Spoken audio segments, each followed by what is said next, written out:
நமச்சிவாய். ஜெயவராகி. உலகம் முழுவதும் வாழக்கூடிய பிரிட்டன் தமிழ் நேயர்கள் அனைவருக்கும் உங்கள் தாம்பரம் ஸ்ரீ வாராகி ஈசனேசன் சுவாமியுடைய நல்லாசிகள், வாழ்த்துக்கள். Jai Varahi, Jai Jai Varahi. Happy new year. உலகம் முழுவதும் வாழக்கூடிய அன்பு பக்தர்களே, உங்கள் அனைவருக்கும் இனிய ஆங்கில புத்தாண்டு நல்வாழ்த்து. பிறக்கின்ற இந்த 2026 நமக்கு எப்படி இருக்க போகுது? புத்தாண்டு ராசி பலன், நியூ இயர் ராசி பலன். ஏன்னா 2025 பொதுவாகவே எல்லாருக்கும் ஒரு சுமாராக போச்சு அப்படின்னு தான் சொல்லணும். ரொம்ப பெட்டராக இருந்தது, பிஸியாக இருந்தது, அப்படி இல்லைனாக்கா பீஸ்ஃபுல்லாக இருந்தது, ஹாப்பியாக இருந்தது, கலர்ஃபுல்லாக இருந்தது அப்படின்னு சொல்ல முடியாது. அப்போ 2025 எல்லாருக்குமே ஒரு போராட்டமாக முடிந்தது. இதுதான் நிதர்சனமான உண்மை. நிறைய அன்பர்கள் எனக்கு ஃபோன் செய்து சொல்வதுள்ள, சாமி நீங்கள் அப்படியே நேரில் பார்த்த மாதிரி சொல்கிறீங்க சாமி, நீங்கள் ஜாதகமே பார்க்காம சொல்கிறீங்க, ஆனால் நேரில் பார்த்த மாதிரி அவ்வளோ கரெக்டாக சொல்கிறீங்க அப்படின்னு நிறைய அன்பர்கள் நமக்கு சொல்வது உண்டு. அப்போது அதை போல் இதெல்லாம் நம்ம இந்த கிரக அமைப்புகளை வச்சு தான் நம்ம சொல்கிறோம். நம்ம ஒன்றும் புத்திசாலியோ அறிவாளியோ கிடையாது. நம்முடைய ரிஷிகள், நம்முடைய முனிவர்கள் நமக்கு என்ன வகுத்து கொடுத்தாங்களோ அதை ஒழுங்காக பாடம் படித்து பக்தியோடு சொல்கிறோம். அவ்வளோதான் விஷயம். பணிவு, ஒழுக்கம்.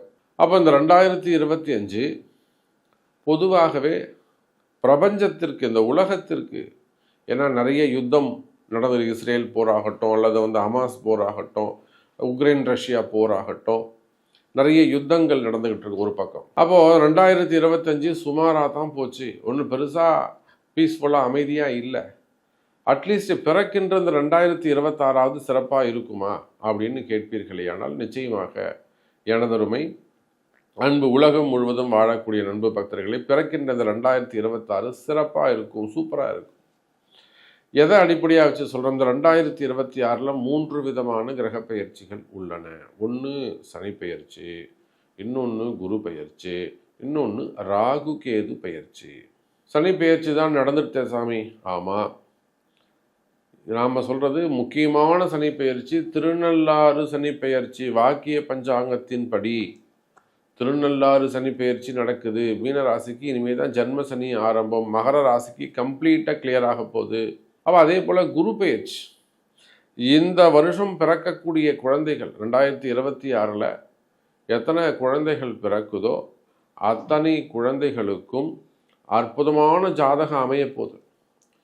யாரெல்லாம் வீட்டில் உங்கள் மருமகளோ உங்கள் மகளோ முழுவாமல் இருந்தாங்கனாக்கா, ப்ரெக்னென்சியாக இருந்தாங்கனாக்கா ரொம்ப சூப்பர். மேக்ஸிமம் டெலிவரி தள்ளி போடுங்க. கடகத்துக்கு குரு வந்துடுவார். ஒரு ஆஃப்டர் மார்ச் டெலிவரி வச்சுக்கோங்க. உங்களுக்கு பிறக்கக்கூடிய குழந்தைகள் சத்தான குழந்தைகளாக, ஜாதக பலம் பெற்ற குழந்தைகளாக, கடகத்தில் குரு, உச்சம் பெற்ற குரு பிறக்கும் போதே உங்கள் குழந்தை யோகமான குழந்தையாக பிறக்கும். அதுக்கெல்லாம் வழிவகை இருக்குது. அதுக்கு தான் டெலிவரி டேட் நம்ம ஃபிக்ஸ் பண்ணுறது.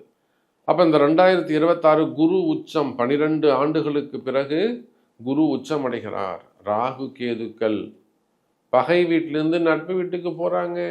அப்போ இந்த மாதிரி கிரக அமைப்புகளை வச்சு பார்க்கும்போது பிறக்கின்ற இந்த 2026 இந்த பிரபஞ்சத்திற்கு பல மாறுதல்களை தரப்போகுது.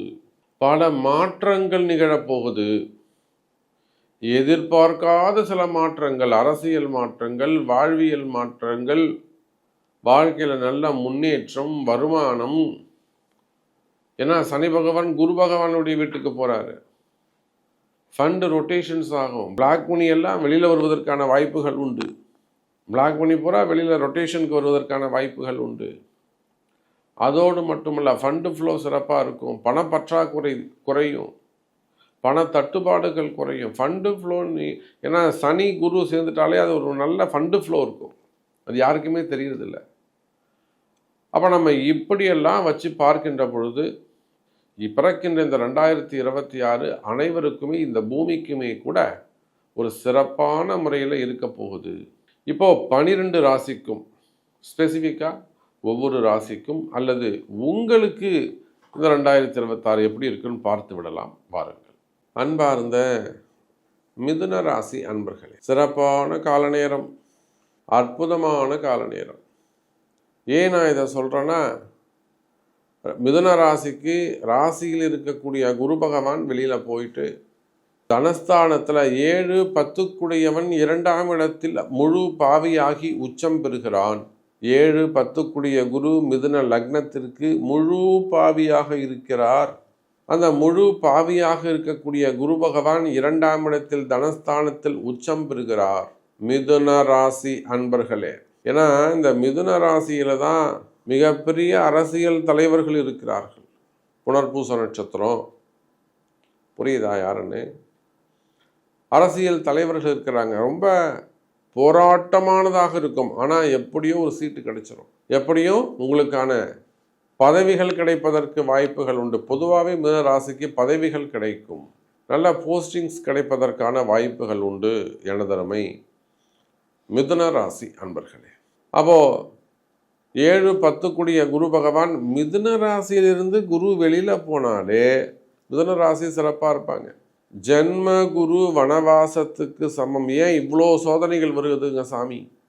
உலகம் முழுவதும் வாழக்கூடிய மிதுன ராசி என்பர்களே, நீங்கள் யாராக இருந்தாலும், ஆணாக இருக்கலாம், பெண்ணாக இருக்கலாம், குடும்ப பெண்களாக இருக்கலாம், வேலைக்கு போகக்கூடிய, தொழில் செய்யக்கூடிய, பிஸ்னஸ் பண்ணக்கூடிய பெண்களாக இருக்கலாம். அப்போ நீங்கள் யாராக இருந்தாலும் மிதுன ராசி என்பர்கள் ஒரு மிடில் ஏஜாக இருக்கலாம், ஏஜ்டு பர்சனாக இருக்கலாம், தொழில் செய்யக்கூடியவங்களாக இருக்கலாம். அப்போது யாராக இருந்தாலும் மிதுன ராசி ரொம்ப ஒரு வேதனையில் கேட்கக்கூடிய ஒரு விஷயம் என்னென்னா, எனக்கு மட்டும் ஏன் சாமி இப்படி நடக்குது, எனக்கு மட்டும் ஏன் இப்படி வனவாசம் போன மாதிரி எதுவுமே நடக்காமல் அப்படியே கல் வச்ச மாதிரி நிற்குது. ஒரு வேலைக்கு போனோம், வேலை இல்லை.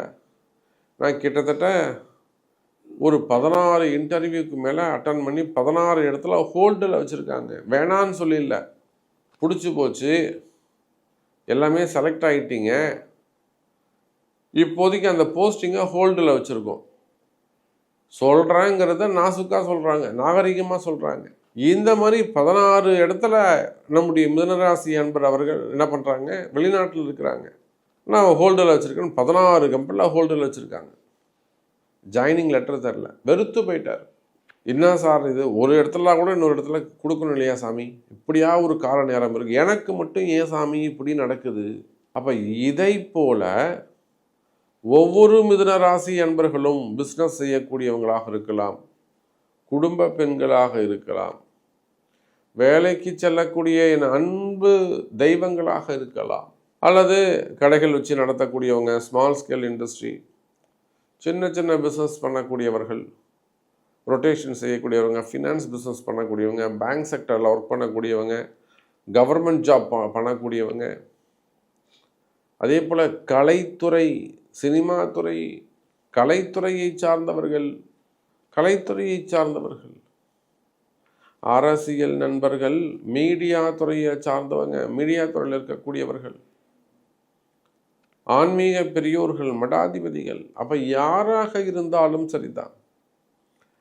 அப்போ ஜென்ம குரு மிதுன ராசி என்ன செஞ்சிட்டாருன்னா, ஒரு கட்டி போட்டு வச்ச மாதிரி எதையுமே மூவ் பண்ண முடியாமல் கிணத்துல போட்ட கல் மாதிரி ஒரே இடத்துல நின்றுட்டு இருக்கும் பிரச்சனை. முயற்சி எடுத்து எதுவும் செய்ய முடியாமல் இருக்கும். அப்போ எனக்கு மட்டும் ஏன் சாமி இப்படி நடக்குது, எனக்கு மட்டும் ஏன் சாமி இவ்வளோ கஷ்டம், மிதுன ராசிக்கு மட்டும். அதுதான் இந்த ஜென்ம குரு. அப்போ கவலை வேண்டாம் மிதுன ராசி அன்பர்களே. குரு வெளியில் போயிட்டு உச்சம், 2ஆம் இடத்துல உச்சம் பெற்ற கிரகம் இருந்தால் அது பாவியோ சுபரோ எப்படி வேண்டுமானாலும் இருக்கட்டும், ஆனால் உங்கள் பாக்யாதிபதி பார்க்க போகிறாரு. யாரை? தனஸ்தானத்தில் இருக்கக்கூடிய குருவை. மிதுன ராசி அன்பர்களை இந்த காம்பினேஷன் சொல்கிற நல்லா மனசில் பதிய வச்சுக்கோங்க. இந்த புத்தாண்டு ராசி பலனில் உங்களுக்கு ஒரு ரகசியத்தை சொல்லித்தரேன். உங்கள் ராசியில் இருக்கக்கூடிய குரு பகவான் 7 10 முழு பாவியாகி 2ஆம் இடம் என்று சொல்லக்கூடிய தனஸ்தானத்தில் உச்சம் பெறுகிறான். பாவி உச்சம் பெறுகிறான். அந்த பாவியுடைய வீட்டில் மீனத்தில் சனி பகவான் பாக்யாதிபதி அமர்ந்து வீடு கொடுத்த குருவை 10ஆம் இடத்திலிருந்து 5வது பார்வையாக திரிகோண தொடர்பு ஏற்படுகிறது. அது பாருங்க, மிகப்பெரிய ஒரு ராஜயோகம் நடக்க போகுது மிதுனராசி அரசியல் நண்பர்களுக்கு. இப்போவே நமக்கு நிறைய கொஸ்டின்ஸ் வருது. சாமி, எனக்கு இந்த வாட்டி சீட்டு கிடைக்குமா, எனக்கு இந்த வாட்டி நம்ம நிற்கலாமா, ஜெயிக்க முடியுமா நம்மளால், நிறைய பல்வேறு அரசியல் கட்சிகளிலிருந்து நிறைய ஃபோன் கால்ஸ். ஏன் நம்ம இந்த பார்லிமெண்ட் எலெக்ஷன்ஸ் கூட நம்ம நிறைய ப்ரெடிக்ஷன்ஸ் சொல்லியிருந்தோம். நம்ம அன்பர்களுக்கு நிறைய பேருக்கு இப்போது வேணாம் சார் நீங்கள் அவாய்ட் பண்ணுங்கன்னே நம்ம சொல்லியிருந்தோம். அது அவங்களுக்கு கஷ்டமாக இருந்தது. அப்புறம் வெளியில் எங்கேயோ போய் பார்த்து திரும்பவும் அவங்க ஏதோ ஒரு ஹோப் கொடுத்துருப்பாங்க போல இருக்குது, அவங்க நின்னாங்க. பட் செலவானது தான் மிச்சம். அப்போ அதை போல் இப்போவே நிறைய அரசியல் கேள்விகள் வருகிறது. நம்பிக்கையாக சொல்கிறேன், போன பார்லிமெண்ட் எலெக்ஷன் நான் அப்படி சொல்லலை. நான் இப்போ சொல்கிறேன் உங்களுக்கு, as per your birth chart ஒரு சில பரிகாரங்கள் வழிபாடுகள் நீங்கள் செய்வீர்களே ஆனால் வெற்றி உங்கள் பக்கம். சார் இந்த 2026 பிறந்தாலே பொதுவாக நீங்கள் யாராக இருந்தாலும், என்ன தொழில் செய்பவர், உலகம் முழுவதும், உலகத்தில் நீங்கள் எந்த மூலையில் இருந்தாலும், விவசாய பெருமக்களாக இருந்தாலும், எனி பிஸ்னஸ், உங்களுக்கு என்ன மாதிரியான கஷ்டங்களாக இருந்தாலும் அந்த கஷ்டங்களிலிருந்து வெளிவரக்கூடிய அற்புதமான வாய்ப்பு, ஒரு நல்ல மகிழ்ச்சியான எதிர்காலம் இந்த 2026 தருகிறது. கவலை வேண்டாம் மிதுன ராசி அன்பர்களே.